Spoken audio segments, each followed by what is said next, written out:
வணக்கம். Welcome to கதை திரட்டு audio books. இந்த வீடியோவில் நம்ம என்ன கதை கேட்க போகிறோம்னா உறவு சிறுகதை. நம்ம சேனலை இது வரைக்கும் சப்ஸ்கிரைப் பண்ணாதவங்க சப்ஸ்கிரைப் பண்ணுங்க. பக்கத்தில் இருக்கிற பெல் ஐகானை கிளிக் பண்ணி ஆல்ங்கிற ஆப்ஷனை ப்ரெஸ் பண்ணுங்க. ஹைப்புங்கிற ஆப்ஷனை கிளிக் பண்ணி இந்த வீடியோவை ஹைப் பண்ணுங்க. வாங்க கதைக்குள்ளே போகலாம். இந்த முறை வெளியூர் சென்று திரும்பிய கணவன் ரவியின் போக்கிலே வித்தியாசமான மாறுதல்களை கண்டாள் சுமதி. வழக்கமாக கலகலத்த சிரிப்புடன் 4 நாள் பிரிவின் ஏக்கத்தையும் வந்த சில மணி நேரங்களிலேயே சரி செய்ய நினைப்பவனை போன்று அவனது உற்சாகமான பேச்சிலே ஊடுருவி பாயும் அன்பு, தன்னுடைய வெளியூர் பயணத்தின் போது வாகனங்களில் தங்கும் இடங்களில் அலுவலகத்தில் நிகழ்ந்த சம்பவங்களை எல்லாம் சுவாரஸ்யம் பொங்க கதை சொல்வது போல சொல்லிக் கொண்டிருப்பான். அவளும் அவன் வரும் முன்னதாகவே தன்னுடைய வேலைகளை எல்லாம் முடித்து வைத்துவிட்டு தன்னுடைய பொழுதை அவனுக்காக தயாராக்கி வைத்து கொண்டு காத்திருப்பாள். இது இன்றல்ல நேற்றல்ல. திருமணமாகி 4 வருஷங்களாக அவன் ஒவ்வொரு மாதமும் அலுவலகம் சம்பந்தமாக வெளியூர் சென்று திரும்பும் நாள்களில் எல்லாம் நடந்து வரும் அனுபவம். ஆனால் இன்று வாசலில் வண்டி வந்து நின்றதுமே வாசற்கதவை திறந்து வைத்துவிட்டு அவனை வரவேற்க தயாராக இருந்தாள். படியேறி வந்தவன் ஹலோ என்று சொல்லிவிட்டு சோர்வாக நாற்காலியில் உட்கார்ந்து விட்டான். வழக்கமான உற்சாகம் இல்லை, பரபரப்பு இல்லை, பிரிவுக்கு அப்பால் ஏற்படும் பரவசம் கூட இல்லையே. சோர்வும் மௌனமும் இடம் பெற்றிருந்தது. களைப்பா இருக்கீங்களே, பிரயாண அலுப்பா, வேலை மழுவா, உடம்பு சரியில்லையா என்று கேட்டுக்கொண்டே அவனது கழுத்தை நெற்றியை தொட்டு பார்த்தாள். அசதி, 4 நாளா அலைச்சல் அதிகம், அரை மணி ரெஸ்ட் எடுத்தால் நல்லது. அதுக்கு எங்க நேரம்? குளிச்சு சாப்பிட்டுட்டு ஓடணும். டிஃபனா சமையலா? அவசரமா ஓடியாகணும். இந்த 4 வருஷமா ஏற்படாத அவசரம் இன்று என்ன வந்து விட்டதோ என்று எண்ணியவளாய் பிளாஸ்கில் தயாராக வைத்திருந்த காஃபியை ஊற்றி கொடுத்தாள். யந்திரமாக வாங்கி குடித்துவிட்டு அவள் எடுத்து தந்த டவல் சோப்பு பெட்டியை வாங்கி கொண்டு குளியல் அறைக்குள் புகுந்தான். இருவருமாகத்தான் சாப்பிட உட்காருவது வழக்கம். 2 பிளேட் எடுத்து வைத்து கொண்டு தயாராக காத்திருந்தாள். சாப்பிடும்போது கூட அமைதியாக சாப்பிட மாட்டான். இல்லாத குறும்பு, ஒரே கலாட்டாதான். அவள் பார்க்காத சமயம் அவன் சாப்பிட்டு கொண்டிருப்பதை அவள் தட்டில் வைத்து விடுவான். அதேபோல் அவள் பிளேட்டிலிருந்தும் எடுத்து சாப்பிடுவான். சில வேளைகளில் பாதி சாப்பாட்டில் பிளேட்டையே கூட மாற்றி விடுவான். என்னங்க இது, 2 பேர் தட்டிலையும் எடுத்து வச்சிருக்கிறது ஒரே இட்லி தான், ஒரே பாத்திரத்தில் உள்ள சாம்பார் தான், அதே சப்பாத்தி தான், பிளேட்டை மாத்திட்டதால ருசி மாறிடுமா என்று கேலியாக கேட்பாள். மாறலாம், அது ஒரு தனி சுவை, அதையெல்லாம் சொல்லி தெரிவிக்க முடியாது, அனுபவ உணர்வு என்பான். எனக்கு எந்த வித்தியாசமும் தெரியலிங்க, நான் சாப்பிட்டுக்கிட்டு இருந்த அதே சாம்பார் வாசனை தான் என்பாள். அவனது செயல் மனதிற்கு பரவசமாக இருந்தாலும் வெளியே காட்டிக்கொள்ளாமல் பேசுவாள். ரசனையே இல்லாத மண்டு என்று சொல்லிக்கொண்டே ரசனையோடு சாப்பிடும் கணவனது செயல் கண்டு சிரித்து மகிழ்வாள். அந்த ரசனையின் நினைவோடு சாப்பாட்டு மேஜையில் அமர்ந்திருக்கும் மனைவியிடம், சுமதி, நீ என்ன பண்ற?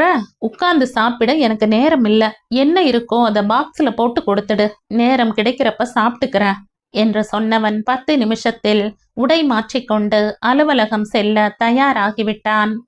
தண்ணீர் பாட்டில் சகிதம் சாப்பாட்டு கூடை வண்டியில் இடம் பெற்றது. தொடர்ந்து வண்டிக்கு புறப்பட்ட ரவி பாய் என்ற கை அசைத்தது எந்திர கதியான இயக்கமாகவே இருந்தது. சுமதிக்கு வியப்பாக தோன்றினாலும் அவளும் அதே நிலையில் கை அசைத்துவிட்டு வீட்டிற்குள் திரும்பினாள். ஏன் இந்த மாறுதல் என்ற கேள்வி அவளை சற்று பலவீனப்படுத்தினாலும் அந்த பலவீனம் அவளை முழுமையாக அடிமையாக்கி விடாதபடி, அந்த குழப்பம் அவளை ஆக்கிரமித்து கொள்ளாதபடி அன்றாட பணிகளில் தன்னை ஈடுபடுத்தி கொண்டாள் சுமதி. சுமதியின் தந்தை தொலைபேசி மூலம் இனிப்பான செய்தி ஒன்றை தெரிவித்திருந்தார். அவளது தங்கை கல்பனாவிற்கு திருமணம் பேசி முடித்திருக்கிறார்கள். நிச்சயதார்த்த விசேடத்திற்கு உடனே புறப்பட்டு வரும்படி தெரிவித்திருந்தார்கள். கணவனது அலுவலக தொலைபேசி எண்ணை சுழற்றினாள். அவர் அலுவலகத்தை விட்டு புறப்பட்டு விட்டதாக தகவல் வந்தது. அவனது வரவுக்காக ஆவலுடன் காத்திருந்தாள் சுமதி. தந்தையிடமிருந்து செய்தி தெரிந்ததும் அலுவலகத்துக்கு லீவு போட சொல்லிவிட்டு நாளைக்கே புறப்பட்டு விட வேண்டியதுதான். இந்த இனிய செய்திக்காக எத்தனை நாள் காத்திருந்தாள். கணவன் வந்ததும் செய்தியை சொன்னாள். அவனிடம் எந்த பரபரப்பையும் காணோம். என்னங்க இது, எவ்வளவு முக்கியமான குட் நியூஸ் சொல்லி இருக்க, எந்த விதமான ரியாக்ஷனையும் காணமே. என்ன சொன்ன சுமதி? சரியா போச்சு போங்க, தெரியாமத்தான் கேக்குறேன். உங்களோட உற்சாகம், குதூகலம், ஆனந்த பரபரப்பு, விளையாட்டு துள்ளல் எல்லாத்தையும் எங்க தொலைச்சிட்டு வந்து நிக்கிறீங்க? நானும் கொஞ்ச நாளாகவே கவனிச்சுக்கிட்டு தான் வரேன் என்று விளையாட்டாக கேட்பது போல் வேதனையுடன் கேட்டாள். அவனது உள்ளம் ஓலமிட்டு அழுதது. தொலைத்து விட்டேன் சுமதி, எப்படி தொலைத்தேன், ஏன் தொலைத்தேன் என்பது எனக்கே தெரியவில்லை என்று உள்ளுக்குள்ளேயே குமுறி அழுவது சுமதிக்கு எப்படி தெரிய போகிறது? தெரியவும் வேண்டாம், தெரியவும் கூடாது. என் வேதனை என்னோடு மடியட்டும். ஏன் இந்த மௌன வேஷம்? வெளியூர் போன இடத்துல உங்களுக்கு என்ன நடந்தது? இதுவரை உங்களுக்காக நானும் எனக்காக நீங்களுமாக வாழ்ந்தது உண்மையானால் உங்களோட இந்த மாற்றத்துக்கு என்ன காரணம்ங்கிறதே என்கிட்ட மறைக்காம சொல்லிடுங்க. ரவி விழித்து கொண்டான். இன்னும் சற்று அழுத்தமாக கேட்பாளானால் எல்லா உண்மைகளையும் மறைக்காமல் கொட்டி விடுவான். வேண்டாம், அவளால் அந்த அதிர்ச்சியை தாங்க முடியுமா? முடியாது. வேண்டாம், விபரீத பரீட்சை. என்ன சுமதி, நீ என்னென்னவோ வசனம் எல்லாம் பேசத் தொடங்கிட்ட. வசனம் வேண்டாம் பெண்ணே, நான் எப்பவும் போலத்தான் இருக்கிறேன். என்னையே குழப்பற என்று மழுப்பினானே தவிர உள்ளுக்குள் அவனது மனம் அழுதது. அன்பான மனைவி, அமைதியான வாழ்க்கை, உயர்வான உத்தியோகம் என்று நிறைவாக வாழ்ந்து வரும் அவனது வாழ்வில் ஏன் இந்த திருப்பம்? பாத்தீங்களா, நான் சொல்ல வந்த விஷயம் எங்கேயோ எப்படியோ திசை திரும்பி போயிருச்சே. உங்க அருமை மச்சினிக்கு கல்யாணம் நிச்சயமாக போகுது. அப்பா போன் பேசினாங்க, நாம நாளைக்கே புறப்படணும். நாளைக்கேவா? அது எப்படி முடியும் சுமதி? ஒன்னு செய், நீ நாளைக்கே புறப்படு. நாளைக்கு என்ன, இன்னைக்கே வேணும்னாலும் புறப்படு. வண்டியை அனுப்பி வைக்கிறேன். நான் விசேஷத்தின் போது வந்து அங்க கலந்துக்கிறேன். அதெல்லாம் முடியாது. போனா 2 பேருமா சேர்ந்துதான் போகணும். நான் மட்டும் தனியா போறதுங்கிறது நடக்காத கதை. என்ன சுமதி, புரியாம பேசுற? நானும் புறப்படணும்னா நிச்சய நேரத்துக்குத்தான் புறப்பட முடியும். இப்பதான் டூர்ல இருந்து வந்திருக்கேன். பேப்பர் எல்லாம் சப்மிட் பண்ணி ஆகணும். நான் எப்ப வேணா வரலாம். நீ அப்படி முடியுமா? முன்னாடியே போய் அப்பா அம்மாவுக்கு உதவி ஒத்தாசையா இருக்க வேண்டாமா? அவங்களுக்கு உன்னை விட்டா வேற யார் இருக்கா? நீ பிரயாணத்துக்கு ரெடி பண்ணு, நான் வண்டியை அனுப்புறேன். அவன் சொன்னதும் சரி எனவே பட்டது. ஆனாலும் ஒரு தயக்கம். நான் போயிட்டேங்கிறதுனால நீங்க வராம இருந்துடக்கூடாது. என்ன சுமதி இப்படி பேசுற? நான் வராம இருப்பனா? என்னால உன்னை பிரிஞ்சு இருக்க முடியுமான்னு கேட்டுப்பான். மற்ற சமயமாக கேட்டிருப்பான். மற்ற சமயமாக இருந்தால் கொஞ்சி இருப்பான். அவளும் மகிழ்ந்திருப்பாள். இப்போதைய நிலையே வேறு. சுமதி புறப்பட்டு விட்டாள். ரவிக்கும் அப்போதைக்கு பிரச்சனை தீர்ந்த நிம்மதி. அவனுக்கு ஏற்பட்டிருக்கிற பிரச்சனை அத்தனை சுலபத்தில் தீர்ந்துவிடக்கூடிய பிரச்சனையா? நிச்சயம் முடிந்து வந்த விருந்தினர் புறப்படும் முன்னதாகவே ரவி புறப்படுவதைக் கண்டு திடுக்கிட்டார் மாமனார். கோபப்பட்டாள் மனைவி சுமதி. சந்தேகப்பட்டாள் மாமியார். மகளுக்கும் மருமகனுக்கும் ஏதாவது மனஸ்தாபம் இருக்கலாமோ என்று. சுமதி இல்லாமல் தனக்கு உலகமே இல்லை என்று சொல்லுபவர் இப்போது அவள் இல்லாமலே வாழ பழகி வருகிறாரா? நினைத்த சந்தேகத்தை மனதில் வைத்திருக்காமல் மகளிடம் கேட்டே விட்டாள் அம்மா. என்ன சுமதி, உனக்கும் மாப்பிள்ளைக்கும் நல்ல உறவு இல்லையோ என்று கேட்டாள். உறவே இல்லைங்கிற மாதிரி நடந்துக்கிறா என்று சொல்ல நினைத்தவள் அப்படி சொன்னால் அம்மா கவலைப்பட தொடங்கி விடுவாள்.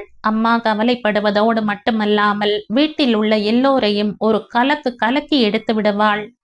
தங்கைக்கு திருமணம் நிச்சயம் நடந்திருக்கும் இந்த சந்தோஷமான நேரத்திலே தனக்கே இன்னதென முழுமையாக தெரியாத எதையோ சொல்லி மகிழ்ச்சியான சூழ்நிலைகளை மாற்றிவிடக் கூடாதென்ற எண்ணத்தில் சொன்னாள். நாங்க எப்பவும் போலத்தாமா இருக்கோம். அவருக்கு வேலை பளு, பொறுப்பு அதிகம். அடிக்கடி வெளியூர் போக வேண்டி இருக்கிறது என்று மழுப்பினாள். என்னமோமா, அவர் உடம்போ முன்ன போல இல்லை. ஏதோ ஒரு சோர்வு போல தோற்றம். மனசும் கூட அப்படித்தானோன்னு சந்தேகம். அதெல்லாம் ஒண்ணும் இல்லம்மா. 4 நாள் நான் அவரோட இல்லையல்லவா, அந்த பிரிவை கூட அவர் மனசு ஏத்துக்காது. அதுதான் இந்த மாறுதல் என்று சொன்னாலே தவிர அவள் மனதில் குழப்பம் சூழ்ந்து கொள்வதை அவள் ஒப்புக்கொண்டுதான் ஆக வேண்டும். சாப்பாடு முடிந்ததும் உடனே புறப்பட தயாரானான் ரவி. என்னது, வந்தவர்கள் புறப்படும் முன்னாலே நாம புறப்பட்டா என்ன நினைப்பாங்க? இன்னும் ஒரு நாள் தங்கி நாளை புறப்படுவோமே. உன்னை யார் இப்ப புறப்பட்டு வர சொன்னது? நீ இங்கேயே தங்கி இருந்து உன் தங்கையின் திருமணத்திற்கான வேலைகளில் ஒத்தாசையாக இருக்க வேண்டாமா? உங்க அப்பா அம்மாவுக்கு உன்னை விட்டா உதவிக்கு வேற யாரு இருக்கா? உங்களுக்கு என்னை விட்டா வேற யாரு இருக்கான்னு நினைக்க தோணலையா? அந்த அளவுக்கு நான் உங்களுக்கு தேவையற்றவளா போயிட்டேனா? சுமதி, நீயா இப்படி பேசுற? விக்கித்து போனான் ரவி. நீங்க அப்படி பேச வைக்கிறீங்க. உங்க செயல் என்னை அப்படி நினைக்க வைக்குது.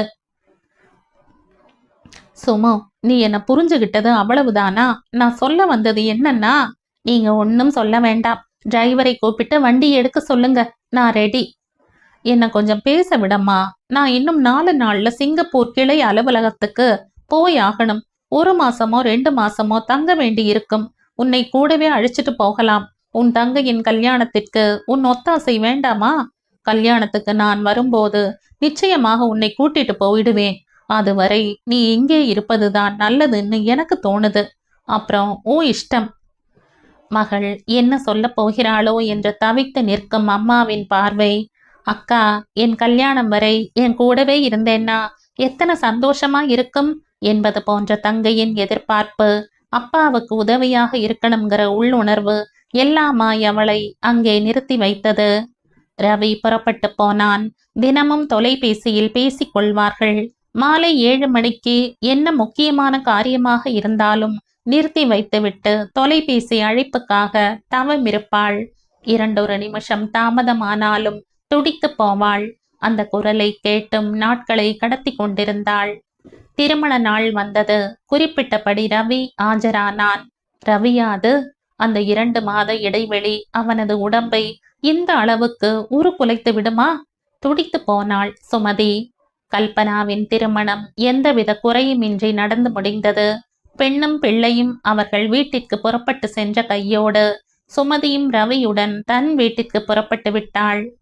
வீட்டிற்கு வந்து கதவை திறந்து உள்ளே நுழைந்ததும் ரவியை கட்டி கொண்டு ஓவென கதறினாள் சுமதி. உங்களுக்கு என்னாச்சு? ஏன் இப்படி உருக்குலைஞ்சு போயிருக்கீங்க? உண்மைய சொல்லுங்க. எனக்கு தெரிஞ்சு உங்ககிட்ட எந்த கெட்ட பழக்கமும் இருந்ததில்லையே. உனக்கு தெரியாம கூட எந்த தீய பழக்கமும் என்னை நெருங்கியதில்லை. என்னை நம்பு. ஆனால் எனக்கு தெரியாமலே விதி என்னோடு விளையாடி இருப்பதன் விளைவுதான் என்னுடைய இந்த மாற்றத்துக்கான காரணம். எந்த விதி என்ன விளையாடி இருந்தாலும் அதன் பாதிப்பு உங்களை மட்டும் தாக்குவதை என்னால் பொறுத்து கொண்டிருக்க முடியாது. நமக்கு திருமணமாகி 4 வருஷங்கள் கூடி வாழ்ந்திருக்கும் வாழ்க்கையின் மீது ஆணையிட்டு கேட்கிறேன். உங்களுக்கு என்ன நேர்ந்து விட்டது என்பதை தயவு செய்து மறைக்காமல் சொல்லுங்கள்.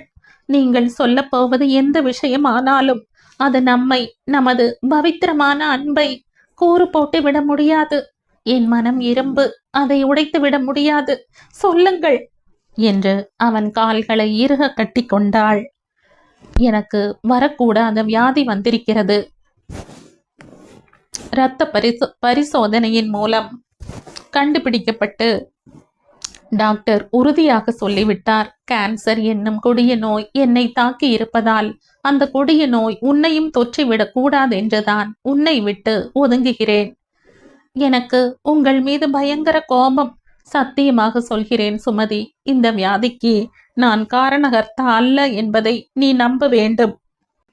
சில மாதங்களுக்கு முன்னால் நான் ஒரு கிராமத்துக்கு சென்றிருந்த சமயம் கார் ஒரு மரத்தில் மோத ஆக்சிடென்ட் ஆகிவிட்டது. அந்த விபத்தில் வண்டிக்குள்ளிருந்த என் மண்டையில் பலத்த அடிபட்டு அதிகமான ரத்தம் வெளியேறிவிட்டதால் சிகிச்சையின் போது ரத்தம் செலுத்தப்பட்டது. என்னை பிழைக்க வைக்க செய்த வைத்திய உதவி என் வாழ்க்கையை சிதைக்கும் கொடிய நோயாக பரவிவிட்டதை உணர்ந்த போது நான் எனக்காக அழுததை விட என் மீது உயிரையே வைத்திருக்கும் உன் மீது படிந்துவிடக் கூடாதே என்றுதான் கலங்கினேன். அதற்காகவே உன்னை விட்டு ஒதுங்கி வெகு தூரம் போய்விட முயற்சிக்கிறேன். இது தவறா? தவறுதான், மகத்தான தவறு. ஓர் உயிர் ஈர் உடல் என்று அடிக்கடி சொல்வீர்களே, அப்படி வாழ்ந்த வாழ்க்கையே பொய்யாக நினைத்த உங்களுக்கு என்ன தண்டனை தெரியுமா? என் ஆயுள் முழுவதும் நான் உங்களுடன் இருப்பது, உங்களை பராமரிப்பது, நமது இல்லறம் முன்பு போல் தொடர்வது. சுமதி! அவளது முடிவை கேட்டு திடுக்கிட்டு அலறினான். ஆம், நாம் இருவரும் ஒன்றாகத்தான் வாழப் போகிறோம். உறவாக, உற்ற துணையாக, நல்ல நண்பர்களாக என்றென்றும் வாழ முடியும். உடல் உறவு மட்டும் வாழ்க்கை என்பதல்ல. அதை ஒதுக்கி விடுவோம். மனதால் இணைந்து வாழ்வோம். ஆரம்ப நிலையில் உள்ள உங்க நோய் தீர தகுந்த மருத்துவரை தேடி போவோம். நோயை அகற்றுவோம். உங்கள் கவலையை அப்புறப்படுத்த முயற்சிப்போம். இதுதான் என்னுடைய தீர்வு என்று சொல்லி முடித்த சுமதியின் தோற்றம் அவனை காப்பாற்ற வந்த சக்தி மாதாவாக தோன்றினாள். அவனது உடம்பிலும் மனதிலும் புதியதோர் தெம்பு பரவுகிறது.